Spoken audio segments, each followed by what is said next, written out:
একটা ঝড় বাংলাদেশে আসতেছে, খুব ভয়াবহ একটা ঝড় আসতেছে। সেই ঝড়ের পূর্বাভাস তো ইসকনের মাধ্যমে জানতেছেন। আমার শতকরা 98-99% অবজারভেশন, পর্যবেক্ষণ, আইডিয়া যে গাজওয়াতুল হিন্দ চিটাগাং দিয়ে শুরু হবে। যেই গাজওয়াতুল হিন্দের সমস্ত সৈনিকরা জান্নাত প্রাপ্ত জাহান্নাম থেকে মুক্ত। কোন চক্রান্ত আমরা জীবন দিতে, আমাদের জীবন নেওয়া হবে আল্লাহ শহীদ হিসাবে কবুল করার জন্য। জীবন যাবে বাট দেশ যাবে না, ইনশাআল্লাহ দেশ যাবে না, আমাদের প্রতিপত্তি যাবে না। প্রতিপত্তি এরকমই থাকবে এখন ইনশাআল্লাহ। যত বড় ঝড় আসুক, যত বড় রক্তগঙ্গা বই যাক, এই দেশ থেকে ক্ষমতা নিতে পারবে না ইনশাআল্লাহ। ওইটা ক্লিয়ার, রেজাল্টটা দিয়ে দিলাম তোমাদেরকে। কারণ একবার যখন ভোর হয় তখন অন্তত আর রাত আসে না। ইসাবাতান মিন উম্মতি আহরাজাহুমাল্লাহু মিনান নার, আমার উম্মতের দুইটি দল যাদেরকে জাহান্নাম থেকে মুক্ত বলে আল্লাহ ডিক্লার করে দিয়েছে।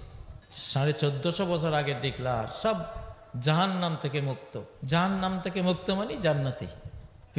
আখিরাতের জায়গা দুইটাই আছে, একটা আছে জাহান্নাম, আরেকটা কি? তাহলে জাহান্নামে গেল না মানে জান্নাতে গেল। সুবহানাল্লাহ, এত বড় সৌভাগ্য পৃথিবীর কোন জাতির কপালে এই হাল আমলে নাই, আপনাদের কপালে আছে। বিশেষ করে চট্টগ্রামবাসী, আপনাদেরকে নিয়েই শুরু হয়েছে। সমগ্র এশিয়া মহাদেশের সবচেয়ে স্ট্র্যাটেজিক এরিয়া, জল, স্থল, অন্তরিক্ষ এবং পর্বতমালা, চতুর্মুখী যোগাযোগ, নিরাপত্তা এবং রণকৌশলের এরিয়া সারা এশিয়া মহাদেশে চিটাগাংয়ের মতো আরেকটা নাই। এই জন্য বহু আগে থেকে চক্রান্ত চলছে। আপনাদের এই চিটাগাংয়ে তো ব্রিটিশদের বিশাল বিমানবন্দর ছিল, এখান থেকে যুদ্ধ, ওরা জাপান গিয়ে বোম ফেলতো, জাপান এসে এখানে বোমিং করতো, জার্মানরা এসে এখানে বোমিং করতো। এই চিটাগাং, এখানে অনেক খ্রিস্টান সৈনিকদের কবর আছে না, কোথায় জানি? হ্যাঁ আছে। হ্যাঁ, আপনারা সেই চট্টগ্রামের মানুষ। আমি এই জন্যই এসেছি আজকে, নাহলে এই ফার্স্ট মাহফিল। শত শত মাহফিলের দাওয়াত মানুষ দিয়েছেন না, এবার টাইম হবে না। ঢাকায় বসে আমরা আপনাদেরকে আরেকটা কথা বলি, আমরা আলেমরা, আলেম সমাজ, বক্তা, দাঈলাল্লাহরা আমরা মাঠ নিয়ে ব্যস্ত।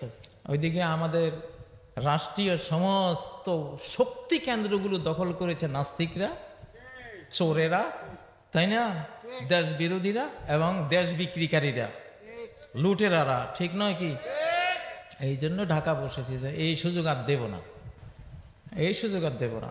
এখন ঢাকার কোথায় ক্ষমতা আছে, পাওয়ার কেন্দ্র আছে, কোন মন্ত্রণালয়ে কি আছে, ওখানে হানা দেব আমরা ইনশাআল্লাহ, ইনশাআল্লাহ। তো বলতেছিলাম একটা ঝড় আসতেছে। কি আসতেছে? একটা ঝড়, তুফান আসতেছে, জাতীয় তুফান। এই জন্য 5ই আগস্টে স্টাইলে আন্দোলন করবা। সব জায়গায় টুপি দেখাইও না, শুধু ওয়াজ মাহফিলে টুপি, আর বাকি সব জায়গায় টুপি দেখাইও না ভাই, বরং পাঞ্জাবিও দেখাইও না, শার্ট।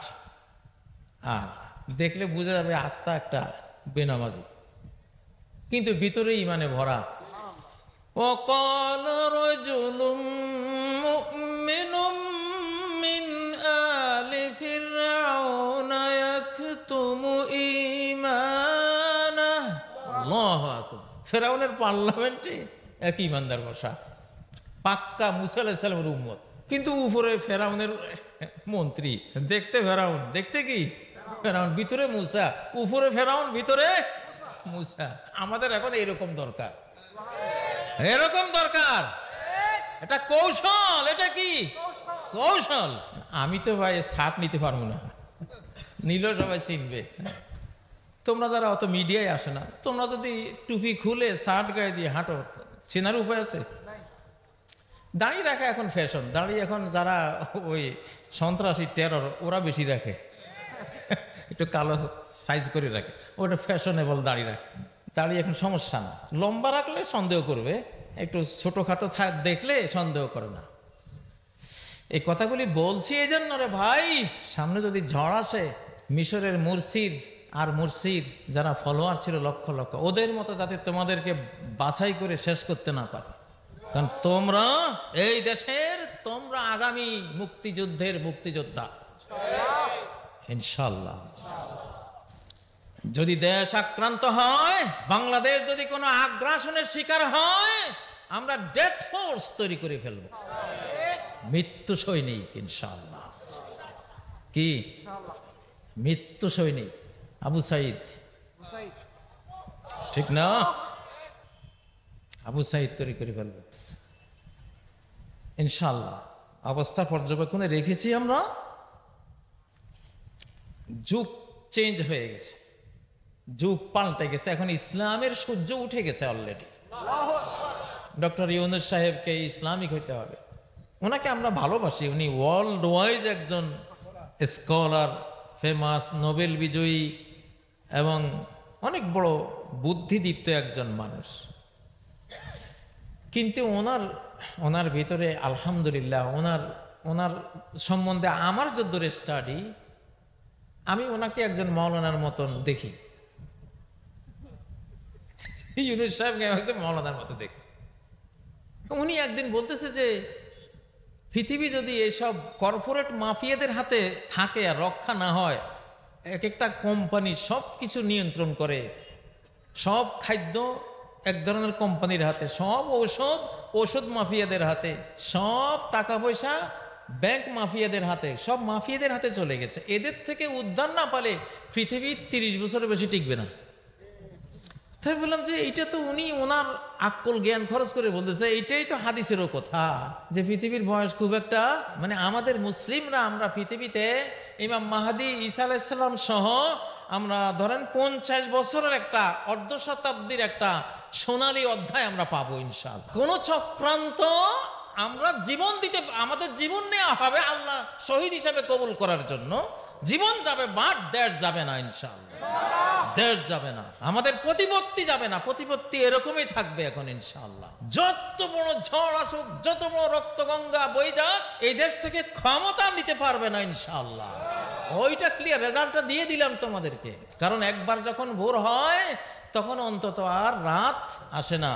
ও ইন্না ইয়াওমান ইনদা রাব্বিকা কাআলফি সানাতিন মিম্মা তাউদ্দুন।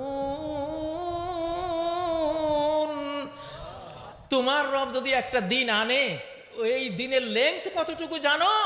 এই দিনের দৈর্ঘ্য কতটুকু জানো? 1000 বছর। বাংলাদেশে যেই পরিবর্তনটা হয়েছে রে ভাই, এটা 5ই আগস্টে একটা পরিবর্তন হয় নাই, একদিনের পরিবর্তন হয় নাই, 100 বছরের পরিবর্তন হয়েছে। একদিনে 100 বছরের পরিবর্তন হয়ে গেছে, দিল পরিবর্তন হয়ে গেছে। মানুষ যেখানে যায়, যে অফিসে যায়, অফিসাররা দাঁড়িয়ে সম্মান করে।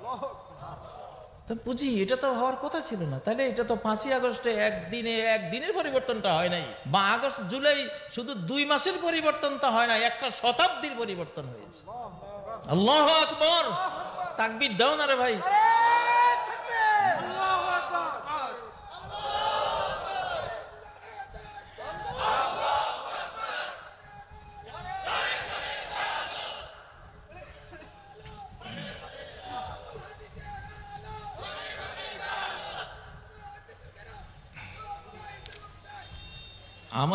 আমাদের শক্তির উৎস আকাশে। কোথায়? আকাশে। প্রিয় বন্ধুরা, 5ই আগস্টের স্টাইলে আন্দোলনগুলো করবেন, নির্বাচনের প্রস্তুতি নেন, কিন্তু নির্বাচনের প্রস্তুতি যদি নেন 50%, যুদ্ধের প্রস্তুতি নিতে হবে 100%। কোনটা যে আগে আসবে? নির্বাচন আগে আসবে না যুদ্ধটা আগে আসবে? লক্ষণ কি বলে? লক্ষণটা ওই রকম। বিশ্ব এখন অনিরাপদ, বিশ্ব এখন অনিরাপদ। ইউক্রেন রাশিয়ার কথা অলরেডি পার্শ্ববর্তী দেশ থেকে বলাই হয়েছে যে তোমরা সৈনিকরা ওইদিকে তাকাও। যে রাশিয়া বলেছিল যে অমুক এলাকায় তো আমার লোক আছে, ওদেরকে রক্ষা করতে হবে বলে দিয়েছে মেরে। বাংলাদেশ নিয়ে তো এমন গল্প চলছে কিনা? চলছে। অতএব যুদ্ধের প্রস্তুতি মানে কি? আমি বলেছি মাটির নিচে যাইতে। ঘর বাড়ি উপরে বহু তুলেছেন, এইবারে কিছু মাটির নিচে বানান। নুআইম ইবনে হাম্মাদের কিতাবুল ফিতান বইতে আছে, একটা যুগ আসবে তোমরা জাহরুল বাতনুল আরুদি খায়রুল লাকুম মিন যাহরিহা, তখন পৃথিবীর উপর থেকে পৃথিবীর নিচটা তোমাদের জন্য বেশি নিরাপদ হবে। আল্লাহু আকবার। মধ্যপ্রাচ্যের যুদ্ধে দেখছেন না, যদি ভিতরে না যাইতো ওরা অস্তিত্ব থাকতো, ওই পোলাপানগুলি ভেতরে চলে গেছে, আল্লাহ তাদেরকে বুদ্ধি দিয়েছে, তারা ওই হাদিসা অনুসারেই কিন্তু মাটির নিচে চলে গেছে। চিটাগাঙের সেই সুযোগ আছে না নাই? বহুত আছে, মাটির নিচে চলে যান। এই কথাগুলি আমি একটা ওয়াজ হিসেবে বলতেছি না আপনাদেরকে, আমি মনে করবেন যে এই লোকটা একটা কমান্ডার, আমি কমান্ড করে যাচ্ছি, কমান্ড করে যাচ্ছি আপনাদেরকে। মাটির নিচে বানান, যেমনি পারেন মাটির নিচে বাংকার বানান। সব রাষ্ট্র বানাইতেছে, পারমাণবিক যুদ্ধ আসলে মাটির নিচে না গেলে বাঁচতেই তো পারবেন না। মাটির নিচে পানি থাকলে মানুষ বাঁচে। মাটির নিচে কূপ যদি 100 হাত গভীর হয় আর কূপের নিচে যদি পানি থাকে, আপনি 100 হাত নিচে বাঁচতে পারবেন, কারণ পানিটা তো অক্সিজেন। পানির মধ্যে কি থাকে? অক্সিজেন থাকে। ইউসুফ আলাইহিস সালামকে কূপে যখন ফেলে দিয়েছে, উনি বেঁচে ছিলেন না মরে গেছিলেন? যদি পানি না থাকতো মারা যেতেন। আমি স্বচক্ষে দেখলাম উত্তরবঙ্গে একটা এরকম কূপে তলায় পানি নেই, একজন কূপ খননের জন্য নামলো, নেমে সে এমন অবস্থা হলো, মানে নিঃশ্বাস যায় যায় অবস্থা, কার্বন ডাই অক্সাইড ভিতরে, সে মারা যাবে, পড়ে গেছে অলরেডি। ওই সময় লোকেরা দ্রুত গতিতে ওকে রশি বেঁধে টেনে উপরে তুলে জীবন রক্ষা করেছে। কিন্তু যদি পানি থাকে, ইউসুফ আলাইহিস সালামকে পানিওয়ালা কূপে ফেলে দিয়েছিল। পরে একজন এসে যখন বালতি নামালো পানি নেওয়ার জন্য, ওই বালতির ভিতরে ইউসুফ আলাইহিস সালাম বসে গেল। তাহলে বোঝা গেল পানিওয়ালা কূপের মধ্যে মানুষ উপরে বন্ধ করে দিলেও বাঁচতে পারবেন, কারণ ওখানে অক্সিজেন থাকবে। খিজির আলাইহিস সালাম যখন সাগরের ভিতরে ঢুকে গেছিলেন সুড়ঙ্গ পথ দিয়া, একেবারে সাগরের তলায় চলে গেছিলেন তিনি, এবং তারপরে মুসা আলাইহিস সালাম আর ইউশা ইবনে নুন ওনারাও গিয়েছিলেন। ওনারা কি মারা গেছেন? কেন ওখানে মরেন নাই সাগরের তলায়? কারণ চারপাশে কি পানি, পানির মধ্যে কি থাকে? অক্সিজেন থাকে। বিজ্ঞানীরা আপনারা গবেষণা করে ভালো করে রিপোর্ট দেবেন। যাই হোক, সম্মানিত ভাইয়েরা, বিপদ আসার আগে বিপদ বুঝতে হয়, বিপদ আসার আগে বিপদ বুঝতে হয়। প্রস্তুতি নিলে কি কোনো সমস্যা? সমস্যা না, প্রস্তুতি আমরা নিতেই পারি। আমরা যুদ্ধ চাই না। আমরা কি যুদ্ধ চাই? আমরা যুদ্ধ চাই না। নবীজি বলেছেন সাল্লাল্লাহু আলাইহি, আল্লাহর কাছে নিরাপত্তা চাও, কখনো যুদ্ধ চাইও না। কিন্তু যুদ্ধ এসে পড়লে কাপুরুষ হইও না। যুদ্ধ এসে পড়লে সর্বশক্তি দিয়ে মোকাবেলা করবে, ঠিক না? প্রিয় ভাইয়েরা, তো আপনাদেরকে কিছু আধ্যাত্মিক ঈমানি শক্তি আপনাদেরকে নিতে হবে। এই পৃথিবীতে সকল শক্তির উৎসকে, ইন্নাল কুওয়াতা লিল্লাহি জামিআ, শক্তি পুরোটাই কার? আল্লাহর। 5ই আগস্ট আপনারা দেখেছেন, শক্তি পুরোটা কার? আল্লাহর। সব পুলিশ কার পক্ষে ছিল? সরকারের, ফ্যাসিবাদের পক্ষে ছিল। র্যাব কার পক্ষে ছিল? সৈনিকরা, সচিবরা, পার্শ্ববর্তী বিশাল দেশ, ভিতরের আমলা কামলা যা আছে সব তাদের পক্ষে। আল্লাহু আকবার। ফোলাফান গেছে কোটার জন্য, ওরা গোটা দেশের জন্য তো যায় নাই, ওরা গেছে কিসের জন্য? কোটার জন্য। আল্লাহ কয়, তোরা কোটার জন্য আসছিস, আমি গোটাটা দিয়ে দিচ্ছি তো ওদেরকে, রাখ। তোদের শক্তিতে তোরা কোটা পর্যন্ত যাইতে পারবি, এর বেশি যাইতে পারবি না, কিন্তু আমার শক্তিতে আমি গোটা পর্যন্ত। আল্লাহু আকবার।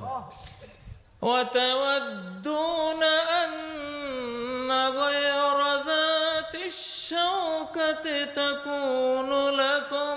বদর যুদ্ধে নবীজি যাচ্ছিলেন, কাফেলা, ওই যে সদাগরের কাফেলাটা দখল করবেন। আর যেগুলি অস্ত্রশস্ত্রওয়ালা শক্তিওয়ালা, ওনার যে 313 জন, এটা দিয়ে এত বড় বাহিনী কি করবেন? ওনার ওটা নিয়তে নাই। আল্লাহ কয়, মুহাম্মদ তুমি আসো, খালি তোমাকে সদাগরের কাফেলা দেব না, সশস্ত্র সৈনিকদের কাফেলা পুরোটাই তোমারে দিয়ে দেব। সুবহানাল্লাহ। আল্লাহ কি না পারেন। 5ই আগস্ট আমরা বুঝলাম পুলিশ বাহিনী দিয়ে কোনো কাজ হয় না। আল্লাহু আকবার। কাজ হইলে তো সেদিনে হইতো। ইয়াদউ মিন মা লা ইয়াদুররুহু ওয়া মা লা ইয়ানফাউ যালিকা হুয়া আদ-দালালুল বাঈদ। আল্লাহকে বাদ দিয়ে যাদেরকে ডাকে এরা না ক্ষতি করতে পারে, এরা না উপকার করতে পারে, না জীবন নিতে পারে আল্লাহর পারমিশন ছাড়া, না জীবন রক্ষা করতে পারে। পুলিশ, র্যাব বাহিনীরে যদি ক্ষতি করতে পারতো তাহলে আমরা তো বাঁচতাম না সেদিন। তারা কি আমাদের ক্ষতি সেদিন করতে পারছে? আমাদের কিছু শহীদ হয়েছে, হবেই, জীবন তো যাবে, এটা শহীদি মরণ। ওরা অমর হয়ে গেছে। কি হয়ে গেছে? অমর হয়ে গেছে। তাহলে বুঝে গেল পুলিশ বাহিনী যাদের বিরুদ্ধে যতই বিরুদ্ধে যাক, আল্লাহ পক্ষে থাকলে ওরা কোনো ক্ষতি করতে পারে না, পরাস্ত করতে পারে না, অন্য কোনো বাহিনীও পারে না, পারে নাই সেজন্য।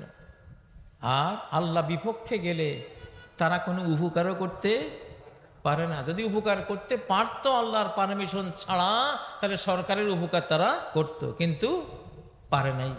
তো ক্লিয়ার, এই দিনটা আমাদের সামনে ক্লিয়ার যে এই পৃথিবীর সকল ক্ষমতার উৎসকে আল্লাহকে বলেন আল্লাহ।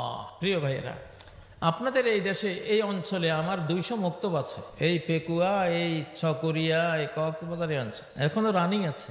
আপনাদের এই অঞ্চলের প্রায় লক্ষাধিক শিশুকে আমি কোরআন শিখিয়েছি, আপনারা জানেন না। আমি সেই 2000 সম্ভবত কত সালে 2005-06-07 দিকে আপনাদের এই অঞ্চলে আসি। 200-250 মক্তব তৈরি করে দিয়ে গেছি। এগুলি আমাদের আয়োজনে ঢাকা থেকে এগুলোর সব খরচ বহন করা হয়। আপনাদের অজান্তেই কাজটা করেছি। সারা বাংলাদেশে 62টা জোনে আমি এরকম কাজ করি। এই দেশ বাঁচাবে এই কোরআন। এই দেশ যদি রক্ষা করতে চান তাহলে কি লাগবে? কোরআন লাগবে, কোরআন লাগবে। আজকে যে জামাতে ইসলামী সংগঠনের মাধ্যমে এত বড় মাহফিলটা হচ্ছে, আমি আছি আপনাদের সাথে ইনশাআল্লাহ। এদেশের সকল ইসলামী রাজনীতিবিদ যারা আছেন আপনাদের সাথে থাকব। কমপক্ষে 10 কোটি বাংলা অনুবাদ সহ কোরআন বিতরণ করতে হবে। কয় কোটি? 10 কোটি। 10 কোটি মানুষের কাছে কোরআন পৌঁছে গেলে ইনশাআল্লাহ দেশ আমাদের। এই কোরআন যে কি পাওয়ার! আল্লাহু আকবার। এই কোরআন রক্ষা করবে, আল্লাহু আকবার। ব্রিটিশরা 50 বছর গোয়েন্দা দিয়ে রিপোর্ট নিয়েছিল যে কেন মুসলিমদের সাথে পারা যায় না, পারি না, কি কারণ, শক্তির উৎসটা কি? তাদের গোয়েন্দারা 50 বছর গবেষণা করে রিপোর্ট দিয়েছে যে ভোরের মক্তবগুলি হলো আমাদের পরাজয়ের মূল কারণ।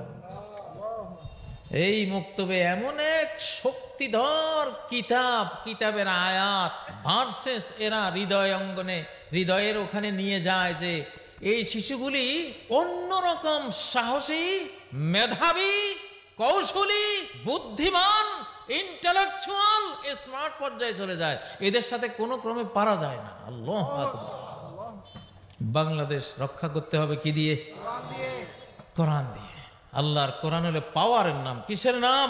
আমি জেলখানায় দেখেছি কোন হাফেজে কোরআনকে জেলখানায় আটকাতে পারে নাই, কোন হাফেজকে আটকাতে পারে নাই।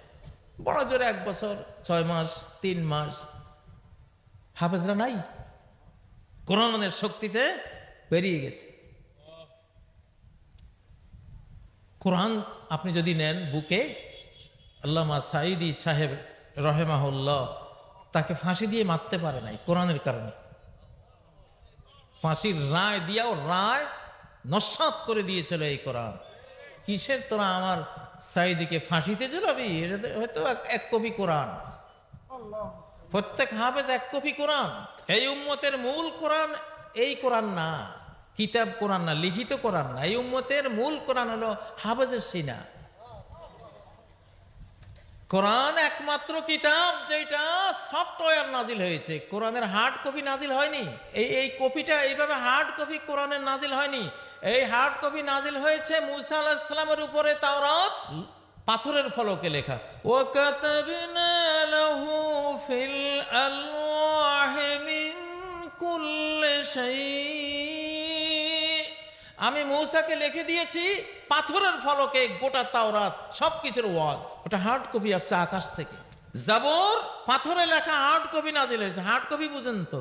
এই যুগে হার্ড কপি বুঝে না, সফট কপি বুঝে না, এটা মনে হয় এমন লোক কমে আছে। সকরিয়ার ভাইয়েরা, সকরিয়া মানে কি?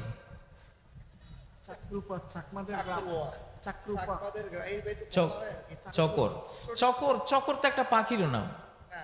হ্যাঁ,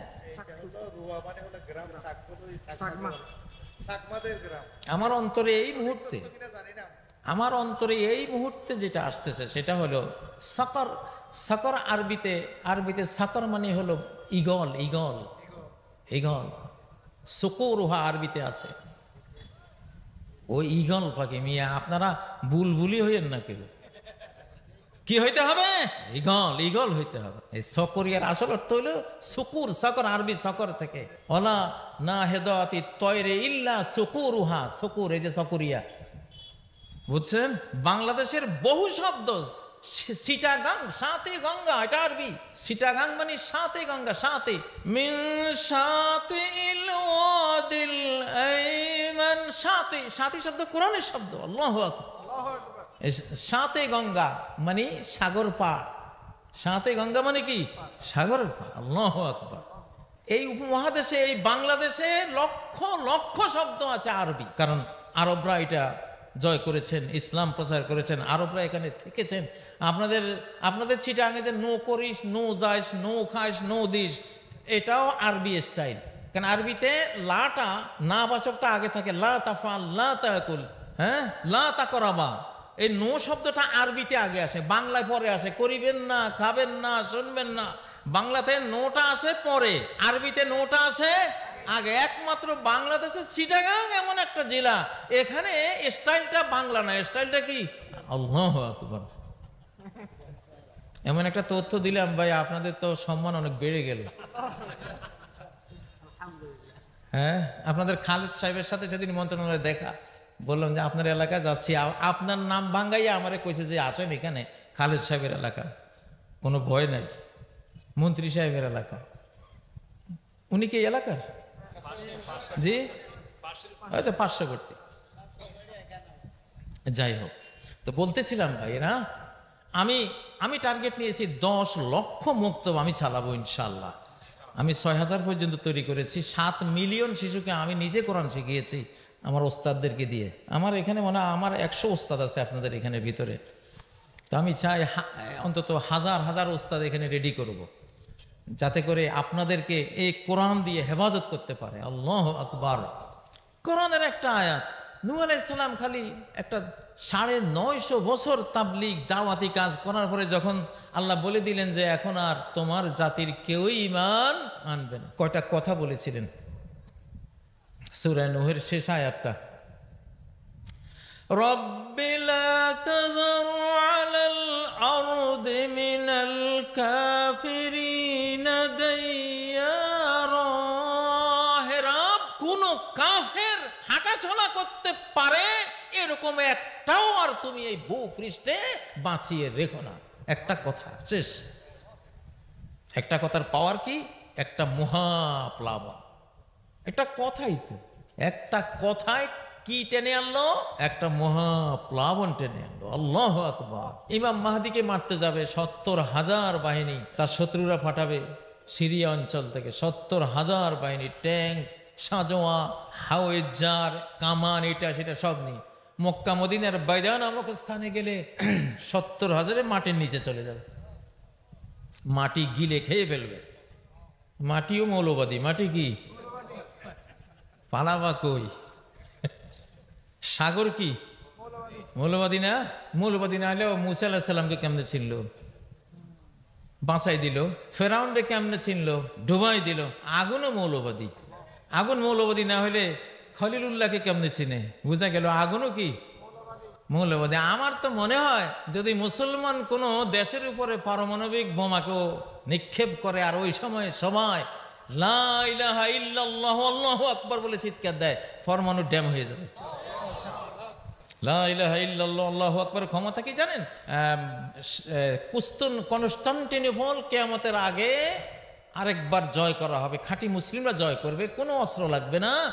ইন্নামা ক্বালু লা ইলাহা ইল্লাল্লাহু আল্লাহু আকবার, শুধু এই কালেমা দিবে, কালেমার আওয়াজের সঙ্গে সঙ্গে ওই কনস্টান্টিনোপলের চারপাশের যে ওয়াল ওটা ধসে পড়ে যাবে। এক একটা কালেমার আওয়াজ দিবে, এক একটা ওয়াল ধসে পড়বে, যেন এটা একটা কামানের শেল। আল্লাহু আকবার। তাকবীর দিতে দিতে গোটা শহর রক্ষা বাদ শেষ, তারপরে মুসলিম সৈনিকরা ঢুকে জয় করে নেবে। সহিহ মুসলিমের হাদিস, একবারে সহিহ হাদিস। আল্লাহু আকবার। প্রিয় ভাইয়েরা, তো এই জন্য এগুলি কোরআনে আছে না নাই? কোরআনের একটা আয়াত আমি পড়ি, আমি আল্লাহর কাছে দোয়া করি, আল্লাহ তুমি এই আয়াতের শক্তিটা আমাকে দাও। আল্লাহ কয় যে ওয়ালাউ আন্না কুরআনান সুয়িরাত বিহিল জিবাল, এমন কোরআন যদি একটা এমন সিনা যদি রেডি করতে পারো, এই কোরআন দিয়ে পাহাড় চালাই দিতে পারবো। এমন কোরআন, যে কোরআন দিয়ে পাহাড় কি স্থানচ্যুত করে গাড়ির মতো চালিয়ে দেয়া যাবে। আল্লাহু আকবার। কোরআন নিজে বলতেছে পৃথিবীকে দুই টুকরা করে দেয়া যাবে। কি দিয়ে? কোরআনের পাওয়ার। আল্লাহু আকবার।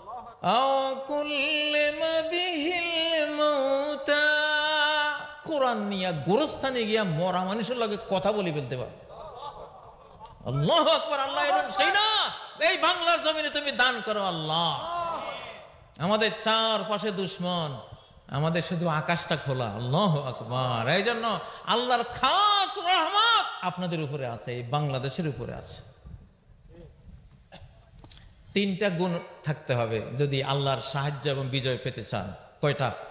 তিনটা। সরকারেরও আপনাদেরও। এক নম্বর গুণ, ইসলামিক হতে হবে। কি হইতে হবে? ইসলামিক হতে হবে। ইসলামিক হওয়া মানে কি? আমাদের সংবিধান আল কোরআন 104টা। আমি সেদিন বক্তৃতায় বলেছি, আপনারা হয়তো শুনেছেন অনেকেই, 104টা সংবিধান আকাশ থেকে আল্লাহ নাজিল করেছে। তাওরাত, জাবুর, ইনজিল, কোরআন, এগুলো বড় বড়, আর ছোট আরো 100টা। এগুলি সংবিধান, এগুলি কি সংবিধান। আপনি যদি এগুলিকে আপনি মেনে নেন, তাহলে আপনি ইসলামিক হলেন। কি হলেন? আপনি ইসলামিক হলেন।